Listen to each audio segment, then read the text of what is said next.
Et troisième objectif, c'est gérer les risques juridiques et commerciaux liés à la rédaction et à l'exécution de contrats. Et quatrième objectif, c'est connaître les procédures en cas de litige ou de rupture du contrat. Alors, pourquoi cet objectif? C'est parce que on ne peut pas concevoir des relations contractuelles sans, par exemple, ce domaine-là qu'on appelle droit, droit des contrats. Droit des contrats et précisément une discipline, c'est contrat d'affaires. Donc, c'est pas contrat d'affaires qu'on arrive à gérer, à assurer la gestion des relations et entre les entreprises, ou moins entre les organisations. Donc, c'est à partir, en fonction de cet outil-là, que les entreprises définissent leurs relations contractuelles. Deuxième, la première question qu'il faut se poser, qu'est-ce qu'on entend par contrat? Parce que quand on parle de contrat d'affaires, tout d'abord, il y a la notion de contrat. Et pour ce faire, nous référons justement au Code civil haïtien parce que si on est une entreprise qui fonctionne en Haïti, normalement, il faut se courber, il faut agir en conformité, ou du moins conformément aux législations haïtiennes. C'est pourquoi nous avons choisi cette définition du contrat. Comment on définit le contrat dans le Code civil haïtien? On définit le contrat comme étant une convention par laquelle une ou plusieurs personnes s'obligent envers une ou plusieurs autres à donner, à faire ou à ne pas faire quelque chose. Donc, c'est ça la définition de base du contrat. Maintenant, dans cette définition, il y a plusieurs éléments à souligner. Normalement, ces éléments-là doivent attirer votre attention. Il y a deux éléments particulièrement, c'est s'oblige et deuxième élément, c'est à donner, à faire ou à ne pas faire. Dans s'oblige, comme verbe à la forme pronominale, c'est-à-dire il y a une sorte de réciprocité entre les parties. On dit plusieurs personnes, il y a une réciprocité, c'est-à-dire de ma part, comme partie, j'ai une obligation et de votre part, comme partie, vous avez une obligation envers moi. Donc, il y a une obligation et réciproque. C'est-à-dire, dans un contrat, ce n'est pas une seule partie qui a une obligation, mais il y a une autre partie qui a aussi une obligation. Quelle peut être la nature de cette obligation? Ça peut arriver que, c'est pourquoi on dit à donner, ça peut arriver que mon obligation consiste à exécuter un travail, par exemple à donner une prestation, à faire, ça peut arriver que je m'abstiens de ne pas faire quelque chose. Je prends un exemple. Dans le cadre de contrat de bail, si moi, en tant que propriétaire, je signe un contrat, donc je dois m'abstenir d'habiter dans la chambre que j'avais donnée en location. Donc ça, il s'agit, et ça traduit exactement l'expression à ne pas faire. Et dans cette définition, ça peut être traduit par deux sortes d'éléments. C'est-à-dire, il y a une obligation qu'on appelle obligation active et obligation passive. L'obligation active, c'est l'effet de faire, d'exécuter, de donner ou à faire. Et l'obligation passive, c'est de ne pas faire, en ce sens. Donc, en gros, c'est quelques explications qu'on peut donner à propos de la définition du contrat. Maintenant, comment on définit maintenant contrat d'affaires? Eh bien, contrat d'affaires, c'est un accord formel entre deux ou plusieurs parties, généralement des entreprises ou des individus, dans lequel sont définies les conditions qui régissent une transaction commerciale ou une relation professionnelle. Donc, je pense que cette définition-là est très parlante. C'est-à-dire, lorsqu'on rédige, par exemple, un contrat d'affaires, eh bien, le but tout d'abord de ce contrat d'affaires, eh bien, c'est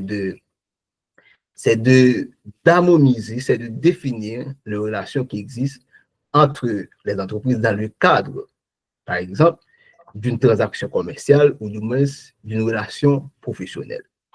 Mais il faut souligner que quand on parle de contrat, c'est pas forcément, quand on parle d'un contrat d'affaires, c'est, bon, lorsqu'on parle de contrat d'une manière générale, c'est pas forcément entre des entreprises.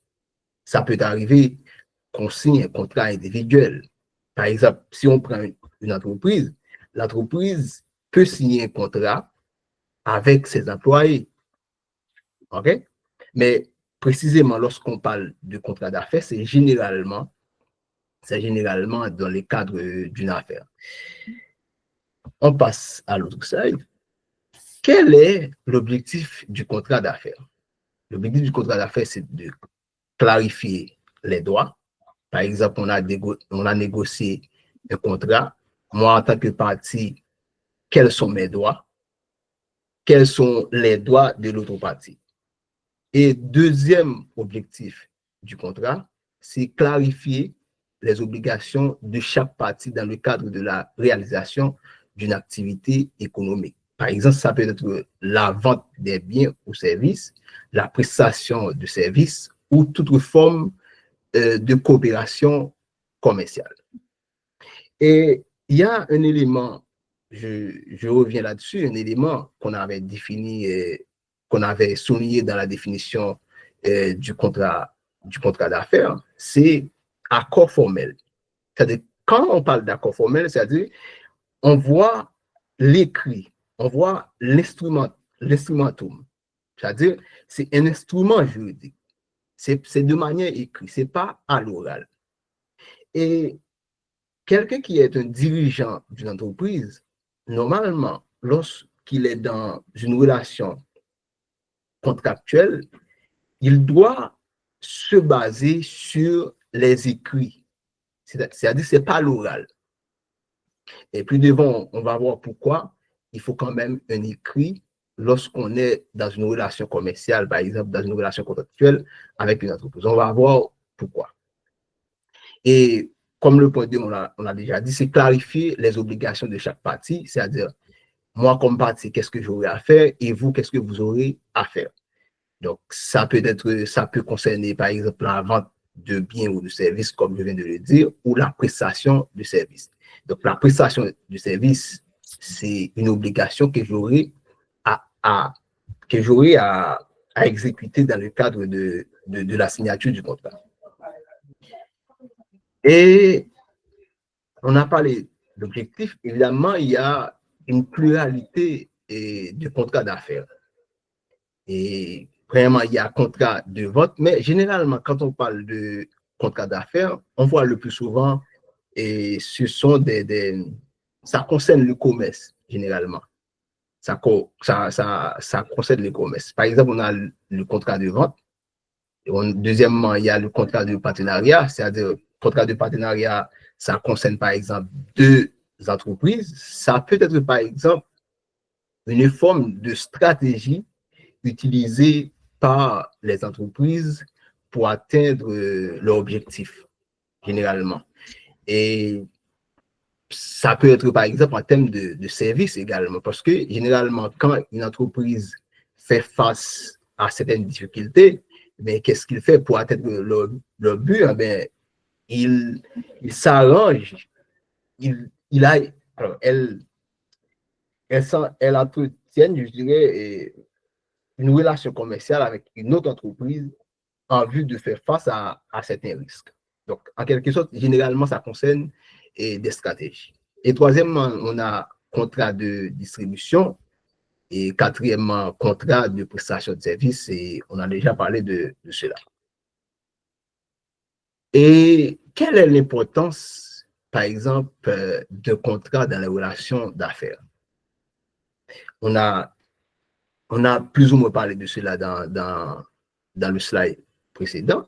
Premièrement, c'est fixer les droits et les obligations de chaque partie en vue d'éviter d'éventuels malentendus ou du moins conflits.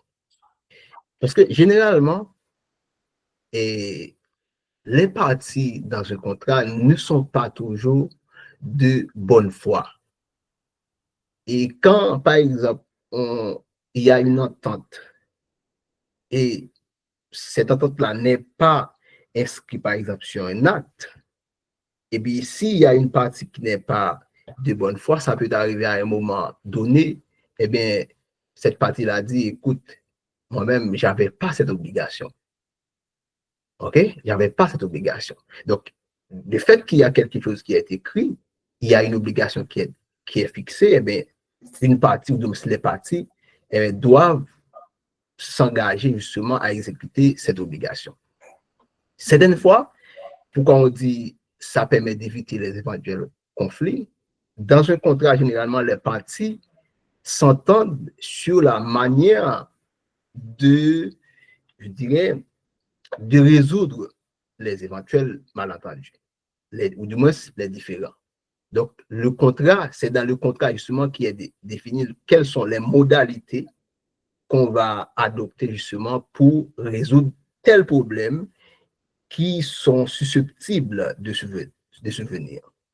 Donc, c'est ça et la première importance du contrat dans les relations d'affaires, c'est fixer les droits, les obligations de chaque partie en vue d'éviter les éventuels malentendus ou conflits. Deuxième importance, c'est s'assurer à ce que chaque partie réalise ce qui est convenu dans le contrat. Et en troisième lieu, il y a la sécurité juridique. C'est-à-dire quand on a un contrat, quand les entreprises ont un contrat, il y a un contrat qui a été signé, eh bien ça, les parties s'assurent qu'au cas où il y aurait un problème, eh bien, ce problème-là peut être résolu. Parce que quand on parle de contrat, quand même, il y a la loi, il y a un cadre juridique préétabli qui donne aux parties la possibilité de manifester leur volonté, de négocier, etc. Donc, ça peut servir en quelque sorte de sécurité juridique pour les parties. Et le slide suivant, quels sont les éléments de contrat d'affaires? Dans un contrat d'affaires, par exemple, j'aime bien mettre l'accent là-dessus. Quand on signe, quand par exemple on veut signer un contrat, généralement dans les entreprises, il y a des juristes qui sont là pour rédiger les contrats. C'est-à-dire quels sont les éléments, quelles sont les clauses à mettre dans un contrat, quels sont les éléments du point de vue de la forme que doivent contenir les contrats d'affaires. Premièrement, il y a l'identification des parties. Est-ce qu'il s'agit d'une entreprise?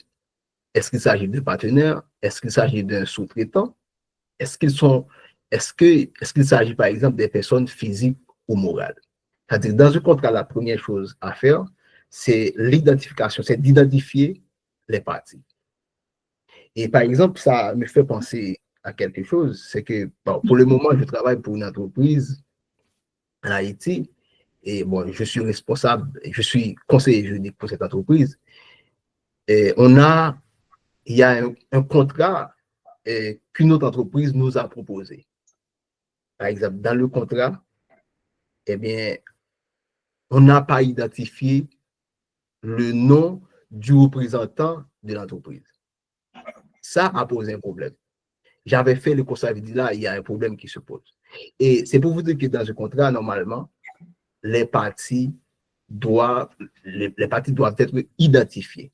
S'il s'agit, par exemple, d'une personne morale, généralement, quand on parle de personne morale, les personnes morales sont représentées par une personne physique. Eh bien, dans un contrat, eh bien, il doit y avoir des détails concernant cette personne physique. Alors, cette personne physique qui représente les personnes morales. Peut-être j'ai affaire à des professionnels, vous avez l'habitude de voir des contrats comme ça. On dit ministère, par exemple, de l'agriculture, représenté par. Là, on met le nom du ministre dans les contrats. Donc, là, il y a des détails concernant les parties. Deuxième élément, c'est objet du contrat. C'est-à-dire, le contrat qu'on signe, il est porté sur quoi? OK? Et dans l'objet du contrat, normalement, il doit y avoir une description de manière claire, de manière précise des biens ou services échangés. Évidemment, on a négocié sur quelque chose, eh bien, il est temps de mettre ce qu'on a négocié sur papier. Eh bien, il faut faire une description précise de manière claire sur les services à donner. Et troisième élément, c'est conditions financières. Et c'est un point qui est, à mon avis, qui est très important dans la mesure où il s'agit d'une question d'argent. Par exemple, on négocie un contrat, et bien dans le contrat, normalement, il y a le prix. C'est-à-dire, il y a le prix, on va, on va faire telle prestation, mais comment je vais vous payer? Quelles sont les modalités de paiement? Est-ce que dans un premier temps, je vous donne, par exemple, 30%, 40% ou 50%? Donc, dans un contrat, on doit être clair là-dessus sur les conditions financières. Donc, on doit donner des précisions sur le prix, les modalités de paiement ou la facturation, comment la facturation sera faite, etc. Donc, ça, c'est important. Comme autre point important, c'est il y a surtout clause de résiliation, c'est-à-dire les conditions de résiliation anticipée, pénalité en cas de rupture. Généralement, il y a facteurs qui poussent les parties à résilier, le contrat avant l'arrivée à terme du contrat. À ce moment-là, dans le contrat, il faut déjà insérer des clauses pour. Il faut insérer des clauses, c'est-à-dire en précisant comment on va résilier le contrat. Et si, par exemple, c'est une partie qui a résilié le contrat, quelles sont les conséquences? Parce que quand on s'engage dans une relation contractuelle, ou du moins quand on a signé un contrat, quand même, c'est tout un budget. Et si on a déjà signé un contrat, un bon jour, eh bien, une partie ne veut pas dire, OK, désolé, donc je mets fin au contrat, le contrat est résilié, etc. À ce moment-là, quand même, ça peut créer en quelque sorte une situation difficile. Et selon les clauses de résiliation, ça peut arriver que la partie qui demande la résiliation du contrat ait des pénalités à donner. Donc, si le contrat est rompu, à ce moment-là, il y a quand même des pénalités à verser à l'autre partie. Et dans un contrat, quand même, il faut préciser tout cela et de telle sorte qu'on n'ait pas trop de problèmes. Et cinquième élément, c'est garantie et responsabilité. Et c'est garantie de performance, de responsabilité en cas de défaut de livraison. C'est-à-dire, on a signé un contrat. Est-ce que moi, comme partie qui a signé un contrat, est-ce que j'ai une garantie que vous allez honorer votre promesse? Est-ce que j'ai une garantie que vous allez être performant dans le cadre de l'exécution de votre obligation? Il faut se poser cette question. Il faut insérer exactement les responsabilités. Et sixième élément, c'est confidentialité et protection des données. En fait, de nos jours, les entreprises font face à un problème, c'est ce qu'on appelle le numérique. À ce moment-là, je prends un exemple comme ça, quand je signe un contrat avec une partie, comment je vais utiliser les données? Parce que ça me fait penser à un cas, il y a une entreprise qui a signé un contrat et à quelqu'un d'autre, à une autre entreprise, eh bien, les données, les informations contenues dans le contrat étaient connues, par exemple, d'une autre partie. À ce moment-là, il y a un problème qui se pose. C'est-à-dire, je veux dire, quand on signe un contrat à une partie, eh bien, les éléments du contrat sont connus des deux entreprises. Ce n'est pas une obligation pour une autre partie tierce de connaître les éléments, quels sont dans les conditions qu'on a signé le contrat.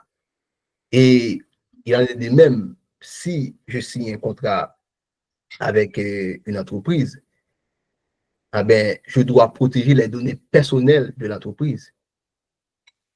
Ça peut arriver que je confie, supposons que, et je signe un contrat où une entreprise va installer des caméras dans mon entreprise. À ce moment-là, l'entreprise qui a installé les caméras ne peut pas donner des informations à une tierce personne sur les stratégies de placement des caméras. Est-ce que vous voyez? Donc là, il faut qu'il y ait, par exemple, une confidentialité dans la signature du contrat. Donc, en fait, je vais un peu plus vite, mais s'il y a certaines précisions, s'il y a quelques questions à me poser, et vous pouvez les faire, vous pouvez m'arrêter pour le faire et pour faciliter votre compréhension. En fait, dans un contrat, il y a ce qu'on appelle les clauses contractuelles spécifiques. Et les clauses sont clauses de résiliation, conditions de résiliation anticipée, pénalité en cas de rupture. Je crois qu'on a parlé de ça. Il y a également les clauses de force majeure. Et généralement, quand on parle de clause de force majeure, on peut définir la force majeure comme étant des situations qui se présentent, mais ce sont des situations extérieures aux entreprises. C'est-à-dire, il y a un problème qui se pose, donc cela ne dépend pas des parties. Par exemple, si on prend le cas du tremblement de terre, par exemple, le cas d'une catastrophe, à ce moment-là, cette situation-là ne dépend pas des parties. Ah ben, dans le contrat, normalement, il faut définir, il faut préciser, il faut mettre des clauses de force majeure, c'est-à-dire au cas où tel événement est survenu, mais quels seront les comportements à adopter dans le cadre de l'obligation qu'on les bâtit. Donc, il faut quand même préciser quelles peuvent être les raisons de résiliation du contrat, etc. Et troisième clause, il y a clause de non-concurrence et exclusivité. Seulement, ça concerne les modalités et conséquences de leur mise en place. Et alors, quand on parle de clause de non-concurrence, il y a un élément important qu'il faut souligner, c'est que si je prends un cas pour faciliter votre compréhension, si comme entreprise, j'ai des employés, comme entreprise qui vend des services, eh bien, si j'embauche, par exemple, un employé, eh bien, un employé un employé ne peut pas choisir, je dirais, euh, de vendre, je prends un exemple, je vends des produits pharmaceutiques, par exemple, comme entreprise. Je vends des produits pharmaceutiques. Si j'embauche un employé, eh bien, l'employé ne doit pas choisir de vendre lui-même des produits pharmaceutiques en dehors de l'entreprise. Est-ce que vous comprenez là? Donc là, il doit y avoir non-concurrence. Eh bien, il en est de même pour des entreprises. C'est-à-dire, si par exemple, il y a un contrat de partenariat entre deux entreprises, eh bien, l'autre entreprise ne peut pas être mon concurrent. Donc, c'est ça. Et il y a la clause d'exclusivité. Cela signifie quoi? Ça peut arriver que je signe un contrat comme entreprise, je signe un contrat avec une autre entreprise, eh bien, l'autre entreprise me vend des produits, eh bien, l'autre entreprise me vend seulement, c'est à moi seulement que l'autre entreprise vend des services.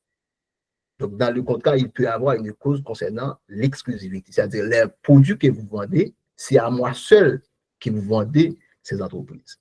Donc, dans un contrat, selon l'entente des parties, on peut choisir d'insérer une telle clause. Et l'autre clause contractuelle, c'est indemnité et pénalité. C'est-à-dire, et ça concerne les conditions de paiement, les indemnités, calcul de pénalité. C'est-à-dire, quand il y a, par exemple, des retards, il y a des retards, comment on va décider sur des retards? Et comment on va faire les calculs? Est-ce que c'est à 10%? Est-ce que c'est à 20%, etc. Donc, et dans un contrat, on peut insérer une clause sur les pénalités et les indemnités. Et puis, il y a comme autre élément arbitrage et résolution des conflits. Et ça concerne la gestion des litiges, choix de la juridiction, arbitrage international, etc. Concernant l'arbitrage, c'est que et, généralement, alors je l'avais dit tout tantôt, c'est que il y a, quand les entreprises signent un contrat, il y a ce qu'on appelle un cadre juridique.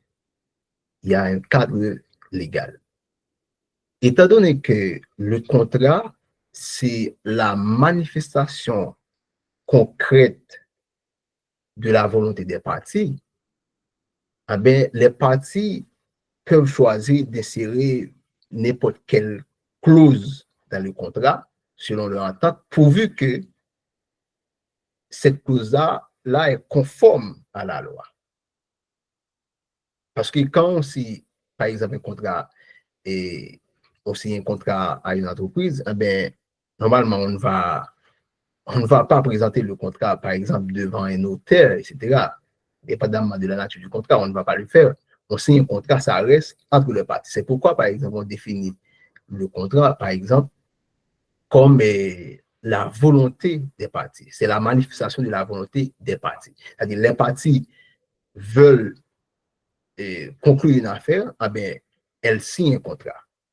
Donc, l'État ne va pas intervenir directement dans la signature du contrat des parties. Mais par contre, le contrat, ou du moins les clauses du contrat doivent être conformes à la loi. Eh bien, en cas, par exemple, de conflit, eh bien, les parties peuvent s'entendre sur la façon dont elles vont résoudre les conflits. Généralement, et peut-être probablement vous avez l'habitude de voir des contrats, à la fin on dit en cas de litige, eh bien, ce contrat-là, on se réfère justement aux lois nationales ou du moins aux lois internationales, etc. Mais comme de nos jours, il y a l'arbitrage qui joue un rôle important dans les relations contractuelles, généralement, au lieu pour les entreprises quand il y a litige d'aller devant les tribunaux, ils vont choisir de régler les conflits à l'amiable. Parce que généralement, la résolution des conflits devant les tribunaux, ça coûte très cher. Ils ont choisi les entreprises choisissent de l'arbitrage, c'est-à-dire de régler le conflit à l'amiable. Donc, les dirigeants d'une entreprise, quand ils signent un contrat, qu'est-ce qu'ils font? Eh bien, dans le contrat, eh bien, ils se disent, en cas de conflit, on se réfère par exemple à on peut choisir par exemple une institution qu'on juge être neutre, eh bien, on dit, on choisit telle personne de telle institution de résoudre ce problème. Donc, c'est ça, c'est justement, généralement, c'est pour éviter les coûts parce que il y a la procédure. Quand on a un conflit, on intente une action devant les tribunaux, eh bien, ça va coûter très cher parce qu'il y a les frais de procédure à payer et aux avocats, etc. Donc, ils vont choisir de résoudre le problème comme ça. Et comme sixième élément, il y a les clauses de... Alors, comme autre élément que je voulais souligner, ça peut arriver que, selon la nature du conflit, alors, je reviens au cinquième point, ça peut arriver que les entreprises choisissent de se référer, par exemple, aux lois nationales ou internationales et en cas de conflit. Ça dépend des parties. Okay? Ça dépend de la volonté des parties. Sixième point, c'est clause de règlement de conflit, arbitrage, juridiction, compétente, médiation. Par exemple, c'est aux parties de dire que quand il y a tel conflit, selon la nature du conflit, eh bien, on se réfère à quelle, je dirais, à quelle juridiction compétente. Et par exemple, étant donné que nous sommes en droit, en contrat, en contrat d'affaires, et quand il y a un conflit, normalement, les conflits se présentent devant le tribunal commercial. C'est-à-dire, si on a un problème selon la nature du, contrat, du problème, eh bien, on se réfère justement, par exemple, au tribunal commercial. Et c'est ça, les parties peuvent choisir d'insérer une clause concernant comment on va résoudre les problèmes, quelles sont les juridictions qui seront compétentes pour trancher sur les conflits. Comme, bon, il y a la négociation et la rédaction du contrat. Il y a un point sur lequel je n'avais pas mentionné auparavant, mais je peux profiter de l'occasion pour le faire dans cette partie-là. Avant de passer à la signature d'un contrat, il y a des étapes, ok? Il y a des étapes à franchir. C'est-à-dire, quand on va négocier un contrat, eh bien, écoute, par exemple, quand on va signer un contrat, on ne se dit pas, OK, je veux telle chose, eh bien, on signe un contrat là-dessus. Ça ne se fait pas comme ça parce qu'il y a ce qu'on appelle les étapes pouvant, alors, qui conduisent justement à la signature ou du moins à l'adoption d'un contrat. Il y a les principes de négociation. Par exemple, c'est préparation, analyse des besoins des deux parties, compromis et solutions et créatives. Et quand on parle de contrat, je reviens là-dessus, il y a deux éléments qu'il faut souligner. Premièrement, il y a ce qu'on appelle les négociums et deuxièmement, les sous-mentums. Le négocium, c'est le fait pour les parties de dire, de s'asseoir quelque part pour dire, bon, moi-même, voici ce que je veux. Voici ce que je veux, je discute, je dis voici mes besoins, on discute ensemble, on cherche à trouver une entente sur telle chose, on négocie le contrat. Et premièrement, il y a plusieurs étapes, il y a la préparation, c'est-à-dire dans cette étape-là, il y a la recherche et analyse. Avant de commencer la négociation, proprement dit, chaque partie doit accueillir des informations pertinentes concernant l'autre partie.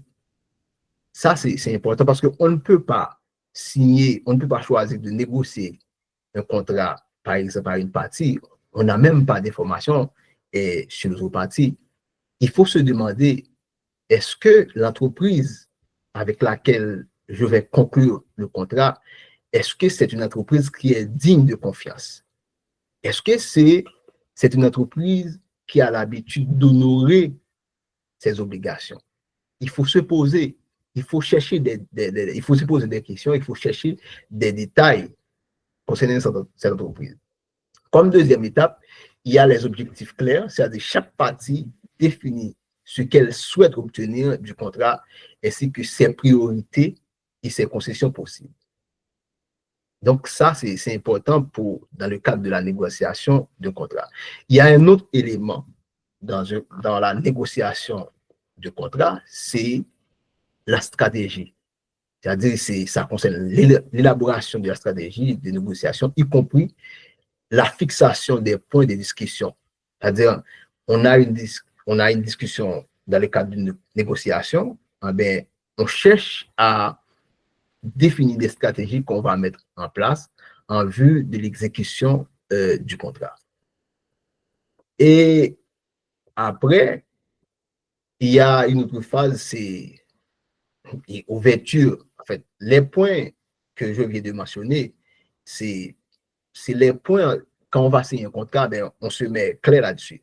Je vais négocier, et bien voici, je mets ça sur un papier, voici ce que j'aurai à discuter dans la négociation. OK?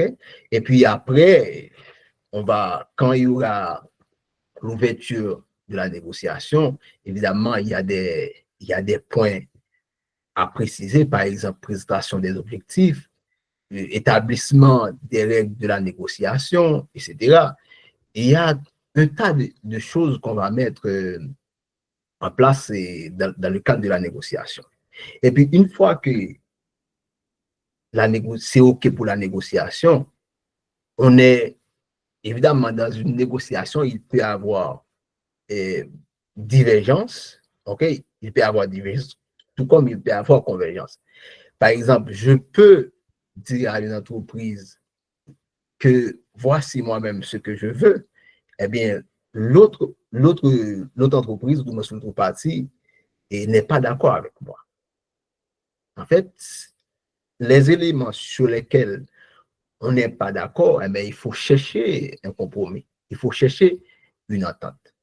Donc, dans le cadre d'une négociation, il faut être clair sur tous les points essentiels. Parce que sinon, s'il y a un problème de la négociation, ça peut arriver que l'exécution des obligations soit un peu difficile parce que dans la négociation, on n'a pas été clair sur un point. Et de ce fait, il faut chercher un compromis, il faut chercher un accord sur des éléments qui ne sont pas clairs, ou même sur des éléments sur lesquels il n'y a pas de compromis, il n'y a pas d'entente. Et après, si tout est clair, maintenant on peut passer justement au contrat. C'est-à-dire, il y a une partie qui propose un contrat, eh bien, maintenant, l'autre partie doit analyser le contrat pour voir est-ce qu'effectivement, ce qu'on a discuté dans la négociation, est-ce que cela correspond à mes attentes? Est-ce que ça, en quelque sorte, reflète ce que nous avons discuté? Donc, c'est ça. Maintenant, dans la structure du contrat, qu'est-ce qu'on fait? On présente présentation claire et logique, rédaction des clauses essentielles, formulation des termes précis, etc. Donc, de la signature du contrat, on fait ça. C'est à ce moment-là qu'on parle d'instrumentum, c'est-à-dire, il y a un document, il y a un acte juridique. C'est pourquoi on dit l'instrumentum, c'est la manifestation de la volonté des parties. On a négocié, c'est quelque chose qui a été fait oralement. Maintenant, il arrive un moment où on doit mettre sur un papier ce que nous avons discuté. Donc, c'est là qu'on parle d'instrumentum comme étant acte, la manifestation de la volonté des parties. Deuxièmement, cinquièmement, il y a ce qu'on appelle la gestion des risques. Et quand on parle de gestion des risques, ça me fait penser à quelque chose que j'estime qui est très important, c'est que quand on rédige un contrat, il y a des stratégies à mettre en place. Ou du moins, comment des stratégies à mettre en place, c'est-à-dire les clauses. C'est pourquoi je vous ai dit, il faut chercher des informations, il faut avoir des informations concernant la partie avec laquelle on veut avoir une relation commerciale. Si par exemple on estime que c'est une partie qui n'est pas de bonne foi, eh bien, il y a des clauses à insérer de telle sorte que qu'on se protège.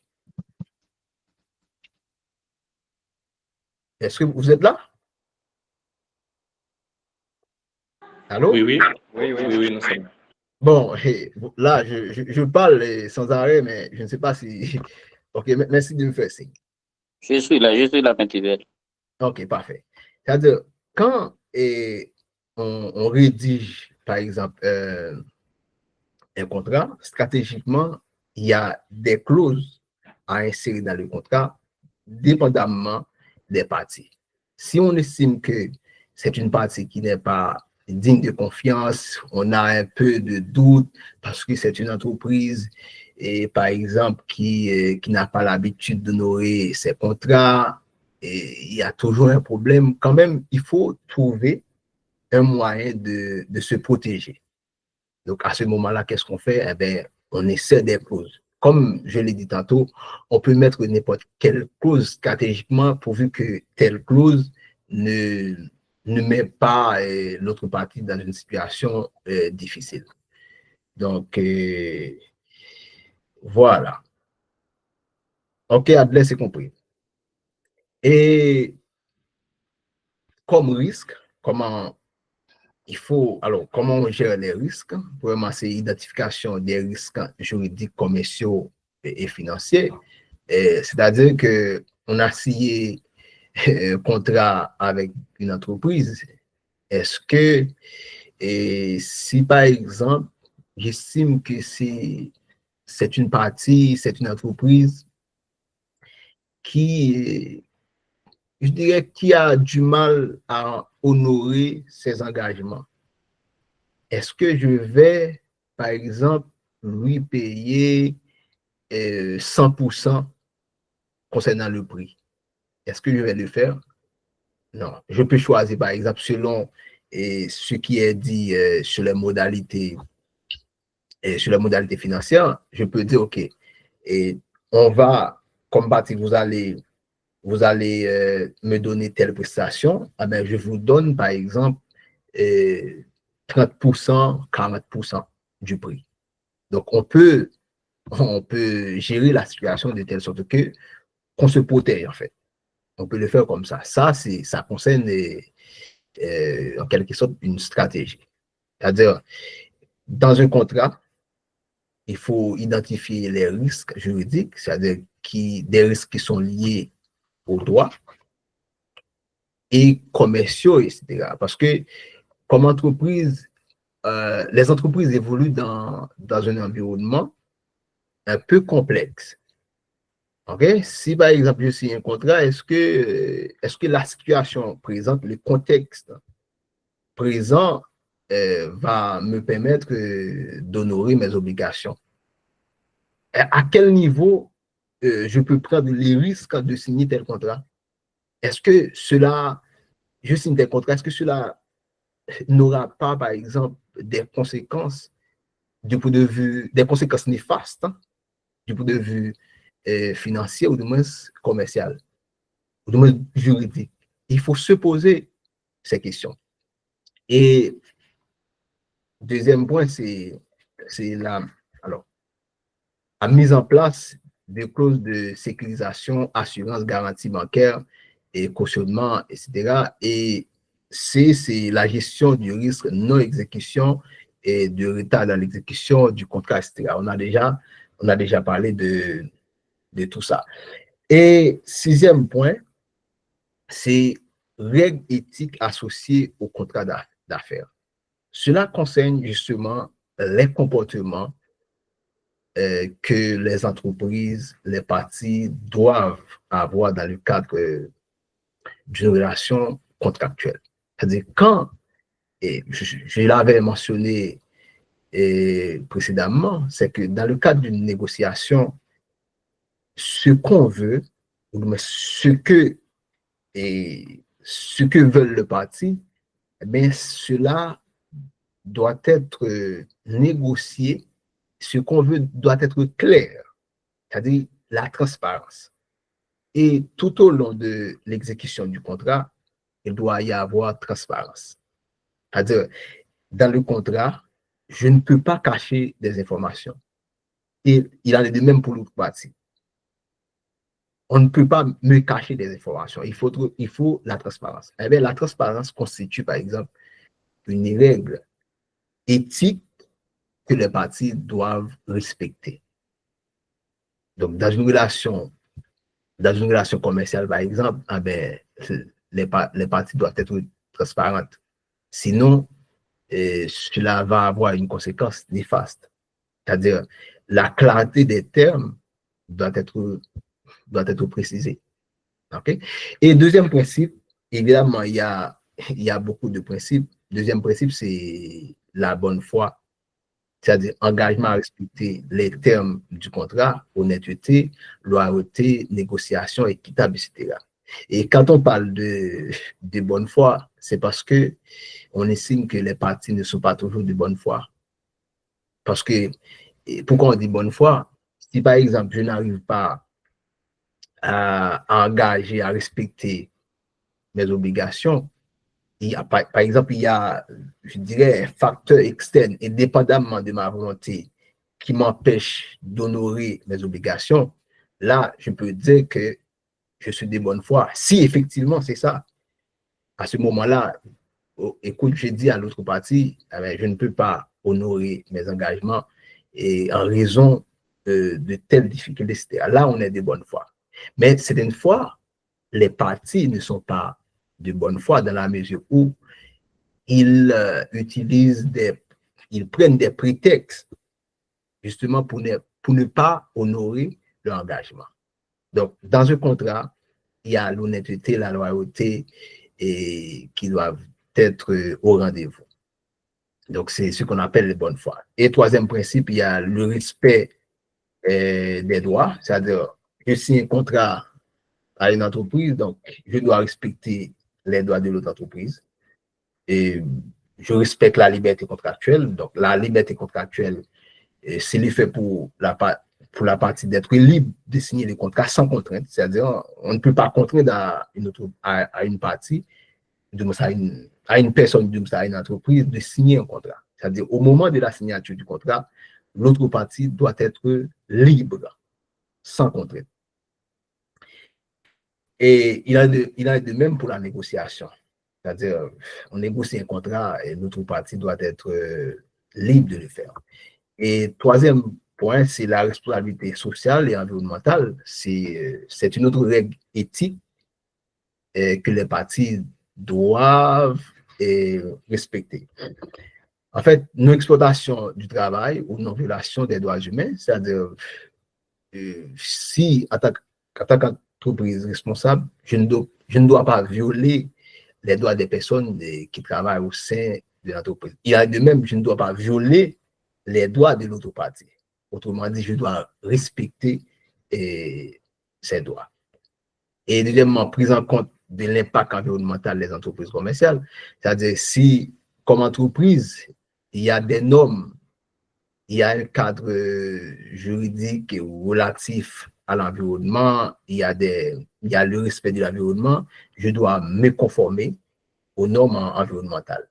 Et cinquièmement, le respect des engagements et la réciprocité, c'est équité, alors la fiabilité et dans l'exécution des obligations, équité dans la gestion des relations contractuelles et dans les ajustements contractuels. C'est-à-dire au cas où il y a la non-exécution d'un contrat, ou du moins s'il y a un problème qui empêche l'exécution d'un contrat, on peut faire des ajustements.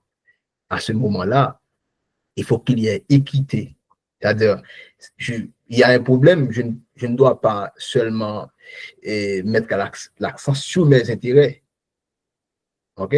Le contrat n'est pas exécuté en raison d'un problème, eh bien, on cherche à faire des ajustements, on renégocie le contrat, mais il doit y avoir réciprocité dans la renégociation du contrat. Donc, je vais un peu plus rapide. Et l'autre règle, il y a la confidentialité et la protection des données, on a déjà parlé de cela. Et il y a la lutte contre la corruption et les conflits d'intérêts. Donc, les conflits d'intérêts particulièrement il y a la corruption et les conflits d'intérêts. Et ce sont des phénomènes qui minent la confiance des entreprises. Généralement, dans les entreprises, il y a surtout de la corruption. C'est une fois, ça entraîne la méfiance de la part de la population, mais d'autres entreprises. Par exemple, si je connais une entreprise au sein de laquelle il y a de la corruption, mais ça, c'est un problème. Je peux avoir une certaine méfiance à l'égard de cette entreprise. Et il y a conflit d'intérêts, comment on définit conflit d'intérêts, c'est bon, conflit d'intérêts, il y a surtout ça dans les organisations publiques, c'est-à-dire où il y a une primauté des intérêts individuels sur les intérêts publics. Mais ça peut exister également au sein d'une entreprise privée. Donc, c'est quelque chose auquel il faut porter attention. Et pour le moment, Adèle m'a demandé de stopper un peu. Peut-être qu'on aura à donner quelques précisions, à faire le point sur quelques points. Alors, à faire quelques points qui concernent les questions et que vous aurez à poser. Donc, merci de votre écoute. Et puis, on va faire un petit débat quand même. Cela va nous permettre de préciser quelques éléments importants. Donc, merci infiniment de votre écoute. Merci, Maître Yves Noël, et pour la qualité de l'exposé, sa richesse, et ça a été vraiment instructif. Et j'espère que les participants auront des questions et des commentaires. Je vous demande